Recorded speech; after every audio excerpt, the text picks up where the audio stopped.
esta mañana como invitado a Roger Celi, coordinador del Observatorio Legislativo, con quien vamos a revisar cómo llega la nueva Asamblea Nacional. ¿Qué tal, Roger? Buen día, Mónica Mendoza le saluda. ¿Cómo está usted?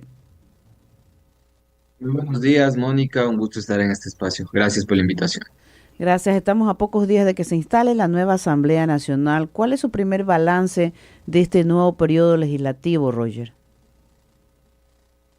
Bueno, en primer lugar, los legisladores se tendrán que poner de acuerdo para elegir a la primera autoridad de la Asamblea Nacional y tal como ocurre desafortunadamente en el Vaticano, acá también hay opacidad al respecto de cómo se está negociando y qué es lo que está de por medio, qué está sobre la mesa y qué está debajo de la mesa.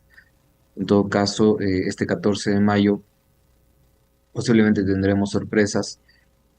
Posiblemente haya un elevado número de adhesiones a la bancada oficialista, o también podemos ver casos de transfugismo político, u organizaciones que se dividen, u otros bloques que se construyen. Ocurra como en anteriores periodos legislativos, en donde estos acuerdos, cuando se presenta una decisión compleja en la Asamblea Nacional, como hablar de economía, por ejemplo, de impuestos, de presupuestos, ahí estas mayorías dejan de operar y comienzan a configurarse mayorías móviles.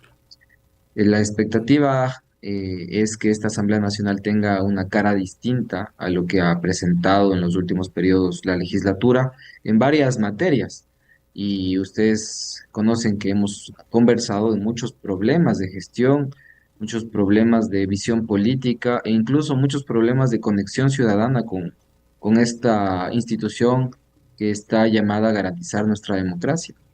Roger, te saluda Gustavo Navarro. Buenos días, gracias por siempre darnos ese reflejo, esa radiografía de un parlamento. Y en este caso, yo creo que el Observatorio Legislativo es una de las fact-checking más importantes que hemos tenido, porque sí, tú lo has dicho, es una etapa muy temprana quizás para anticipar cuál va a ser el comportamiento de la nueva asamblea.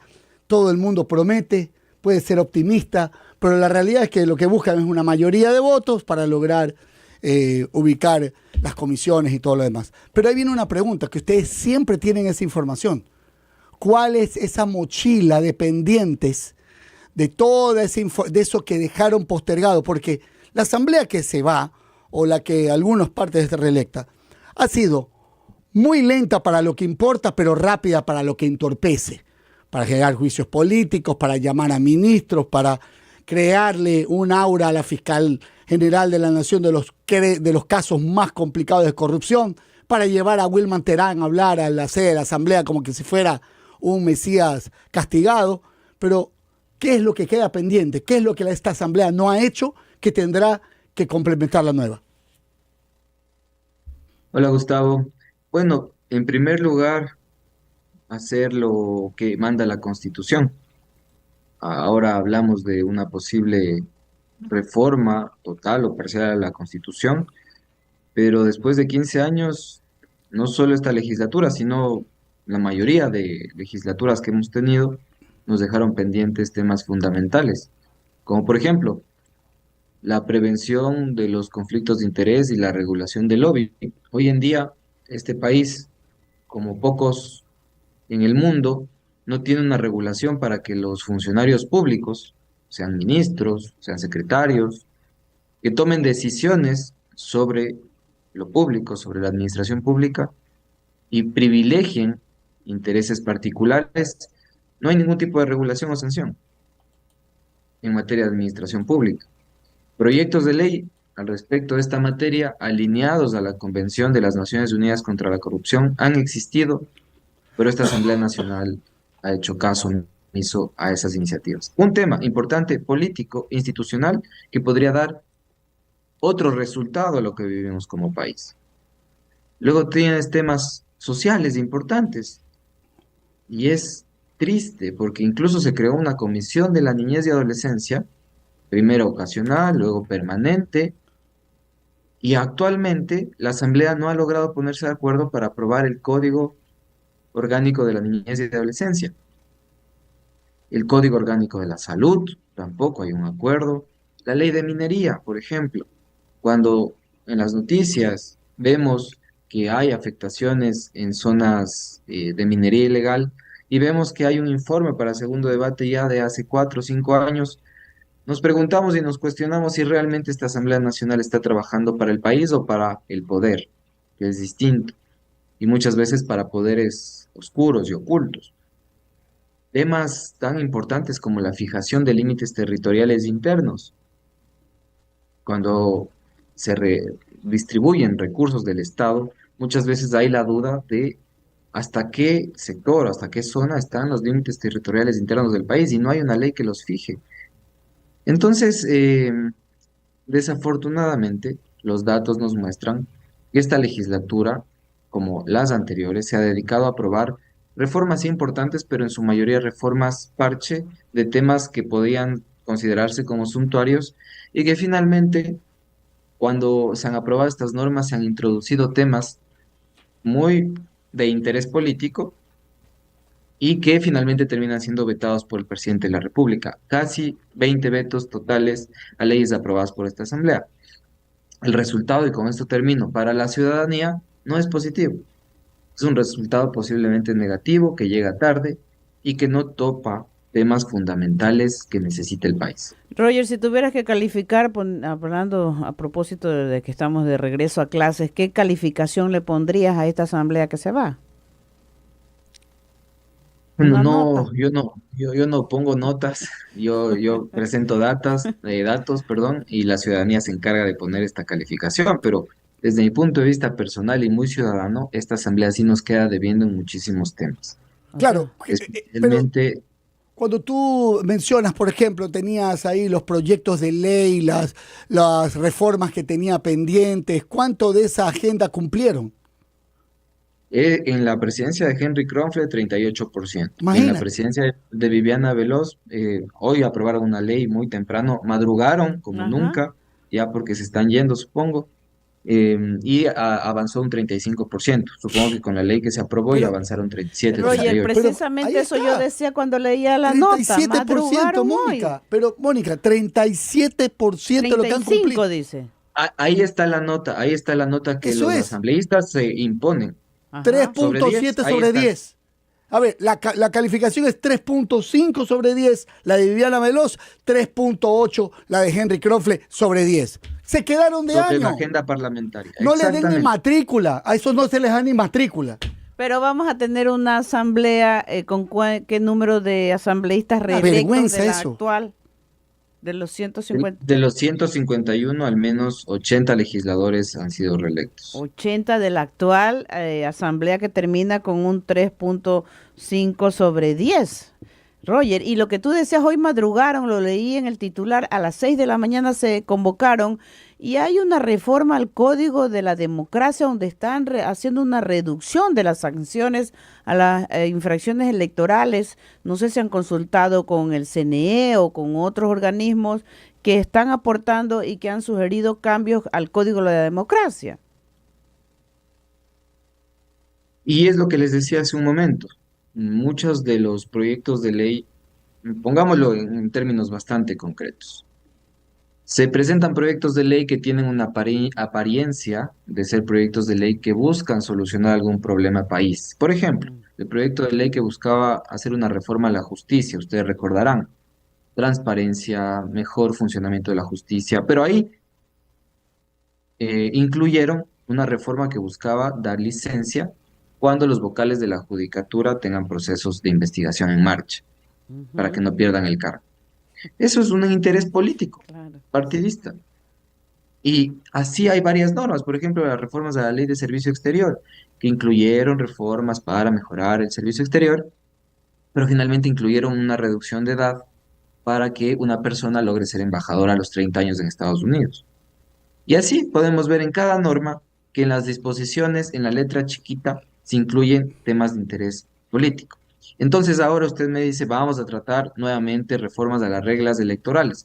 ¿Por qué es eso? No es por mejorar el sistema democrático de este país, es por mejorar los resultados de la organización política que ha sido perjudicada por, entre comillas, un modelo que no le conviene.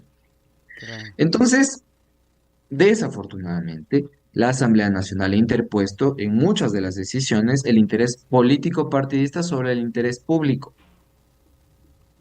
Y no es solo responsabilidad de la Asamblea Nacional el resultado que estamos teniendo como país, sino la conexión que tiene con el Ejecutivo.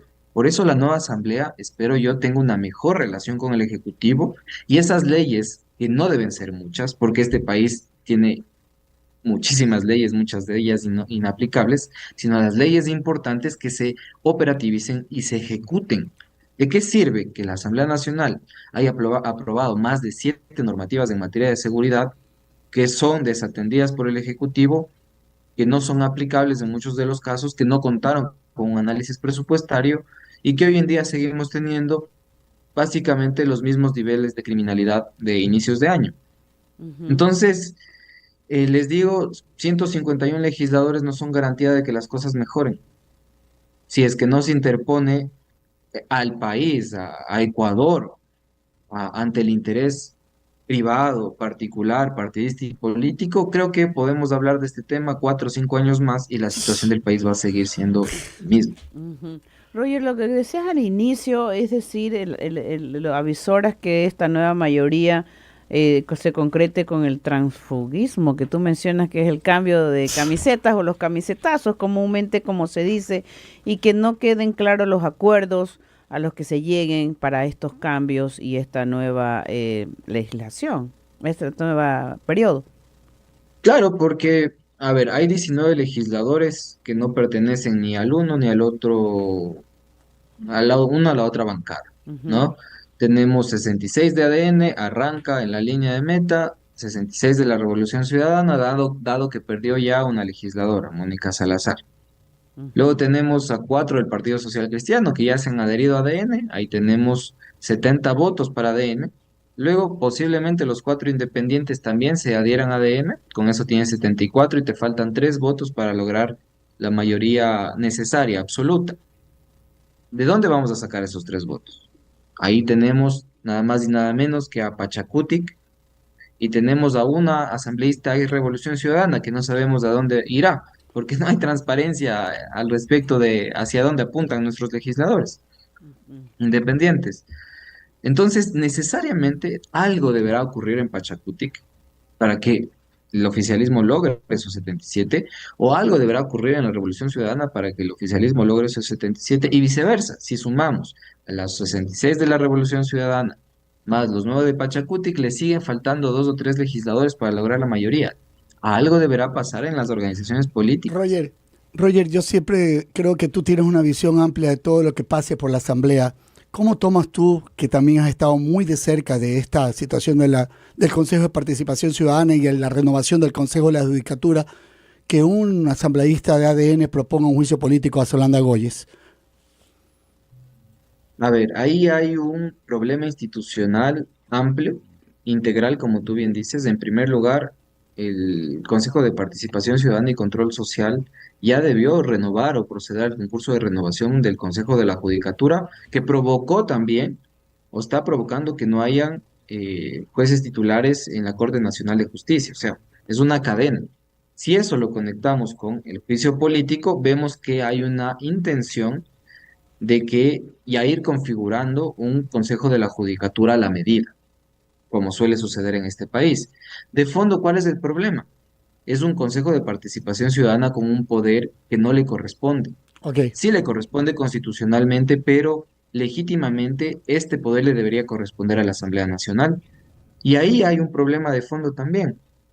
El Consejo de Participación Ciudadana y Control Social, para su remoción, necesita apenas 77 votos cuando consejos tan importantes como el de la Judicatura necesitarán 101 votos. Es decir, la administración de la designación de las autoridades de control está en una mayoría tan simple o tan básica, porque es mayoría absoluta, como de 77 votos. Es decir, mañana, si a una mayoría parlamentaria no le interesa o no le es afín el Consejo de Participación Ciudadana, lo pueden remover nada más con 77 votos. De fondo hay un problema de político, de equilibrio de poderes, claro. y ahí la reforma constitucional es importante porque el Consejo de Participación Ciudadana debe efectivamente ser evaluado y posiblemente eliminado. Roger, gracias por tus respuestas. Ojalá que podamos conversar más de este tema. Tenemos que cerrar este noticiero. Te agradecemos muchísimo tu participación. Muchísimas gracias, siempre a las órdenes. Un abrazo. Nos despedimos rapidito. Nos despedimos, nos Ya vienen vamos. los comentaristas. Hay fecha mañana y pasado de Copa Libertadores y Sudamericana. Y la Champions.